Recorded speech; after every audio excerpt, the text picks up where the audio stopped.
ಹುಬ್ಬಳ್ಳಿಯ ವೀರಾಪುರ ಓಣಿಯ ಅಂಜಲಿ ಅಂಬಿಗೆರೆ ಎನ್ನುವ ಯುವತಿಯನ್ನು ಕೊಲೆ ಮಾಡಿರುವ ಆರೋಪಿಯನ್ನು ಕಠಿಣ ಶಿಕ್ಷೆಗೆ ಒಳಪಡಿಸುವಂತೆ ಒತ್ತಾಯಿಸಿ ತಹಶೀಲ್ದಾರರ ಮೂಲಕ ಮುಖ್ಯಮಂತ್ರಿ ಸಿದ್ದರಾಮಯ್ಯ ಅವರಿಗೆ ಗಂಗಾಮತ ಸಮಾಜ ಬೆಸ್ತ ಸಂಘದ ವತಿಯಿಂದ ಗುರುವಾರದಂದು ಮನವಿ ಸಲ್ಲಿಸಲಾಯಿತು. ಗಂಗಾಮತ ಸಮಾಜದ ಯುವ ಮುಖಂಡ ಶಿವಕುಮಾರ ಅರಿಕೇರಿ ಅವರು ಮನವಿ ಸಲ್ಲಿಸಿ ಮಾತನಾಡಿದರು. ರಾಜ್ಯ ಸರ್ಕಾರ ಮತ್ತು ಪೊಲೀಸ್ ಇಲಾಖೆ ನಿರ್ಲಕ್ಷ್ಯದಿಂದ ಈ ಕೊಲೆ ಆಗಿದೆ ಅಂತ ನಾವು ನೇರವಾಗಿ ಹೇಳಕ್ಕೆ ಬಯಸುತ್ತೇವೆ.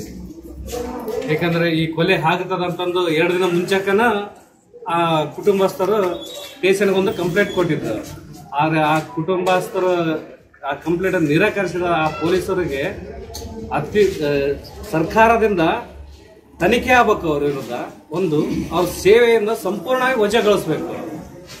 ಇವತ್ತೇನಾದರೂ ಆ ವ್ಯಕ್ತಿನ ಪತ್ತೆ ಹಚ್ಚಿ ಅವ್ರ ತಕ್ಕ ಶಿಕ್ಷೆ ಕೊಡದಿದ್ದರೆ ಇಡೀ ರಾಜ್ಯದಂತ ಮತ್ತು ಜಿಲ್ಲಾ ಕೇಂದ್ರದಂತ ಸಮಾಜದ ಕಡೆಯಿಂದ ಉಗ್ರವಾದ ಹೋರಾಟ ಮಾಡ್ತೀವಿ. ನಂತರ ಶ್ರೀನಿವಾಸ ದೇವಿಕೇರಿ ಮಾತನಾಡಿದ ಅವರು, ಬೇಜವಾಬ್ದಾರಿ ವರ್ತನೆ ತೋರಿದ ಪೊಲೀಸ್ ಅಧಿಕಾರಿಗಳನ್ನು ಸೇವೆಯಿಂದ ವಜಾಗೊಳಿಸಿ ಕಾನೂನು ಕ್ರಮ ಕೈಗೊಳ್ಳಬೇಕು. ರಾಜ್ಯ ಗೃಹ ಇಲಾಖೆ ಹಾಗೂ ಮಾನ್ಯ ಮುಖ್ಯಮಂತ್ರಿಗಳು ಈ ಪ್ರಕರಣವನ್ನು ಗಂಭೀರವಾಗಿ ಪರಿಗಣಿಸಿ ಆರೋಪಿಯನ್ನು ಬಂಧನ ಮಾಡಿ ಕಠಿಣ ಶಿಕ್ಷೆಗೆ ಒಳಪಡಿಸಬೇಕು.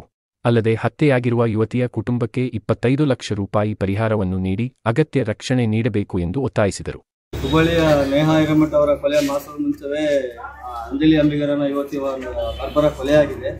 ಹುಡುಗ ಗಿರೀಶ್ ಸಾವಂತನೂ ಅವಳನ್ನ ಪ್ರೀತಿಸಂತೆ ಪೀಡಿಸ್ತಿದ್ದ. ಈ ಕುರಿತಂತೆ ಅಂಜಲಿ ಅಜ್ಜಿ ಕೂಡ ಹೋಗಿ ಪೊಲೀಸರಿಗೆ ಮುಂಜಾಗ್ರತೆಯಾಗಿ ದೂರು ಕೂಡ ಕೊಟ್ಟಿದ್ರು. ಆದರೆ ಪೊಲೀಸರು ಇದನ್ನು ನಿರ್ಲಕ್ಷ್ಯ ಧೋರಣೆ ತೋರುವ ಮೂಲಕ ಒಂದು ಕೊಲೆ ಕಾರಣರಾಗಿದ್ದಾರೆ. ಆ ಅಧಿಕಾರಿಗಳನ್ನು ಬರೀ ಸಸ್ಪೆಂಡ್ ಮಾಡಿ ಕೈ ಬಿಡಬಾರ್ದು, ಹುದ್ದೆಯಿಂದ ಅಮಾನತುಗೊಳಿಸಿ ಅವರಿಗೆ ಏನಪ್ಪ ಕಾನೂನು ರೀತಿ ಏನು ಶಿಕ್ಷೆ ಕೊಡಬೇಕು. ಈಗ ಹುಬ್ಬಳ್ಳಿ ಸೇರಿದಂತೆ ಕರ್ನಾಟಕ ರಾಜ್ಯಾದ್ಯಂತ ಕಾನೂನು ಸುವ್ಯವಸ್ಥೆ ಹದಗೆಟ್ಟಿದ್ದು. ಇದರಲ್ಲಿ ಪೊಲೀಸ್ ಪಾತ್ರ ಎಷ್ಟು ಮುಖ್ಯವಾಗಿದೆ, ಅದರಲ್ಲಿ ರಾಜ್ಯ ಸರ್ಕಾರದ ಪಾತ್ರ ಕೂಡ ಅಷ್ಟೇ ಮುಖ್ಯವಾಗಿದೆ. ಈಗ ಅಂಜಲಿ ಒಂದು ಮುಗ್ಧ ಹುಡುಗಿಯ ಕೊಲೆ ಕೂಡ ಈಗ ನಿರ್ಲಕ್ಷ್ಯ ಮಾಡುವಂಥ ವಿಷಯ ಅಲ್ಲ ಇದು.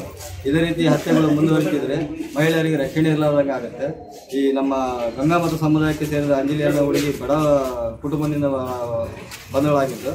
ಅವ್ರ ಕುಟುಂಬ ಕೂಡ ನಿರ್ವಹಣೆಗೆ ಭಾಳ ಸಾಕಷ್ಟು ತೊಂದರೆ ಇದೆ. ಕೂಡಲೇ ಮುಖ್ಯಮಂತ್ರಿಗಳು ಮತ್ತು ಗೃಹ ಸಚಿವಾಲಯ ಈ ಕುರಿತು ಏನಪ್ಪ ಸ್ವಲ್ಪ ಯೋಚಿಸಿ ಆ ಕುಟುಂಬಕ್ಕೆ ಕನಿಷ್ಠ ಒಂದು 25 ಲಕ್ಷ ಆದರೂ ಏನಪ್ಪ ಪರಿಹಾರ ಕೊಡಬೇಕು ಸರ್ಕಾರದಿಂದ, ಮತ್ತು ಆ ಕುಟುಂಬಕ್ಕೆ ಇನ್ನು ಮುಂದೆ ಕೂಡ ರಕ್ಷಣೆ ಕೊಡಬೇಕು.